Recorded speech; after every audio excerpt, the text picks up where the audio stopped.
Madam President, I rise today to speak about the James M. Inhofe National Defense Authorization Act for this fiscal year 2023 about to come before us. First, let me say this bill is aptly named in recognition of nearly 3 decades of service in the Senate of our colleague, Senator Jim Inhofe of Oklahoma. I count him as a friend, and I wish him the very best in his future endeavor. I am grateful to him, Chairman Jack Reed from Rhode Island, and their staff for working to produce this bill.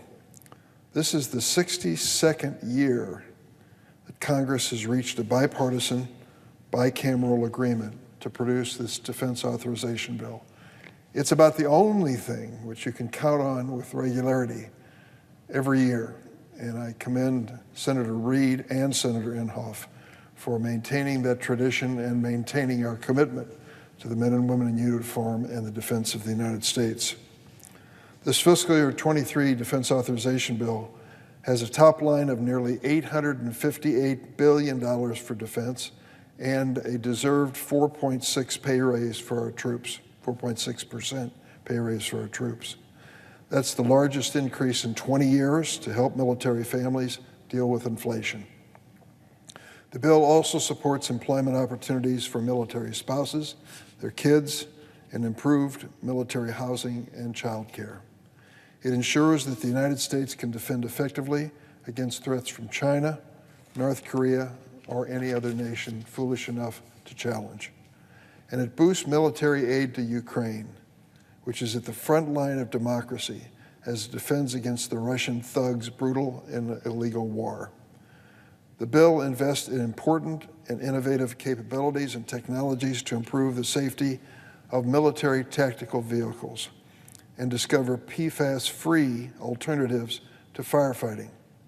And it includes several provisions that I requested with Senator Duckworth, from protecting Scott Air Force Base, one of our premier Air Force bases, from divestment to strengthening security cooperation with our Baltic allies, to expanding federal mental health services after FEMA emergency declarations. I'm pleased the bill also includes bipartisan provisions from the Judiciary Committee to improve the security of federal judges and strengthen protection for sexual assault survivors. You wonder, what is that doing in this bill? This bill is the vehicle for many good things to happen. And the bills that I just referenced were bipartisan bills coming out of committee, which we've hitched a ride on this bill to deliver. At the same time, I'm troubled by several provisions in the text of the bill.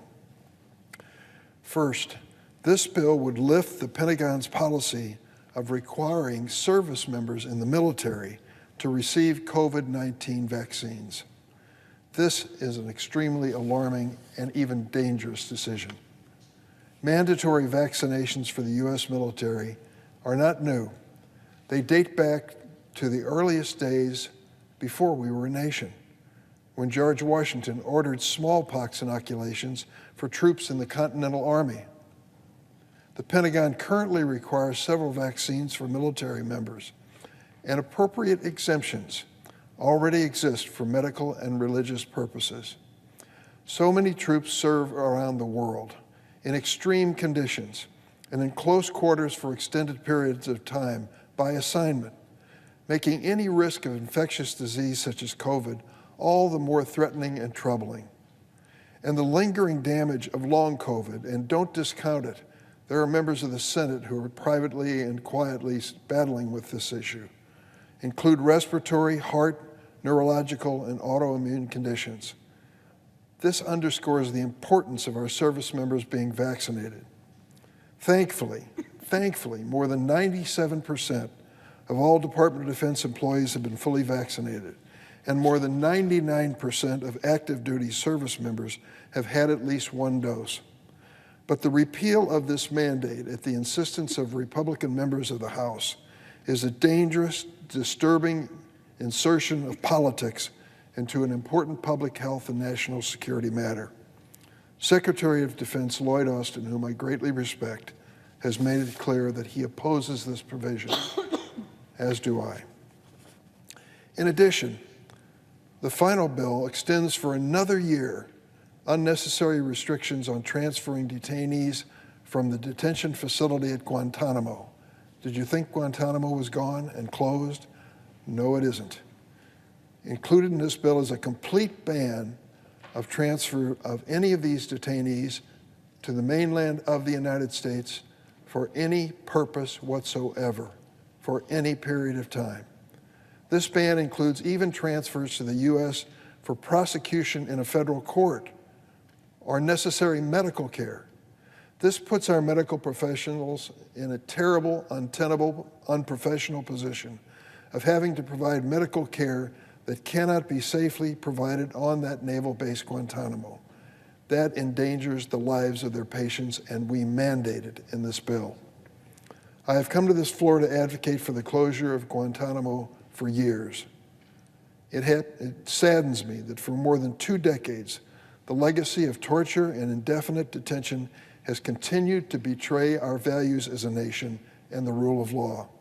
This detention facility was deliberately created to serve as a legal black hole where detainees could be held incommunicado, beyond the reach of law, and even subjected to torture. There is still, all of these years later, no due process for the prisoners at Guantanamo, and no justice for the families of thousands of people who died on 9/11. We held a hearing on Guantanamo, and one of the family members of the survivors of that terrible 9/11 occurrence came and said to us, finally get it over with. Close this facility, try these individuals if you have a charge against them. If not, put an end to it. Since that prison opened in Guantanamo, hundreds of detainees have come and gone. Today, there are 35 individuals at an unjustified and embarrassing cost of $550 million per year to keep the facility open. Quick math, we're spending $15 million a year for each of these detainees while there are ample vacancies in our federal prisons. Why? The vast majority of the men who remain indefinitely detained have never been charged with any crime and have been unanimously approved for transfer by defense and intelligence agencies. And American taxpayers pay $15 million a year for each of them to stay at Guantanamo. They languish at Guantanamo for no justifiable reason and contrary to any notion of due process or rule of law. I filed an amendment to this bill that I'm referring to earlier this fall to close this prison at Guantanamo once and for all, put it behind us. And I'm disappointed it wasn't taken up, and the final bill doesn't address it. The Senate again did not have a regular floor process for this bill, which would have allowed debate and amendments. That's what the Senate used to do routinely. Now it hardly ever happens in this body. Ultimately, I'll vote for this bill, even with my objections that I've stated. But I want the record to be clear. The Defense Authorization Act has not been bogged down by, quote, liberal nonsense, close quote, as the Senate Minority Leader stated last week on the floor of the Senate. The reality is this bill authorizes nearly $75 billion more for the national defense compared to the last fiscal year, a significant increase, critical for our nation's defense and our troops.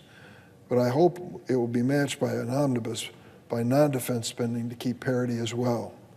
We must finalize and pass an omnibus bill without delay to keep our federal government functioning.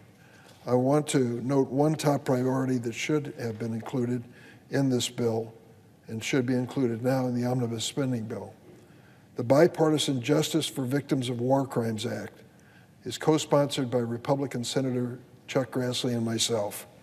We introduced it with several of their colleagues joining us.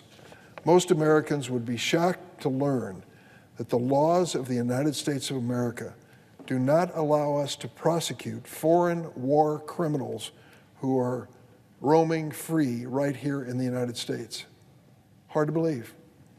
As that unspeakable atrocity continues in Ukraine, we must not allow those who are murdering and torturing the people of Ukraine to come and reside in the United States with impunity, period. We must close this gap in our laws and ensure that foreign nationals here on our soil can be prosecuted for war crimes.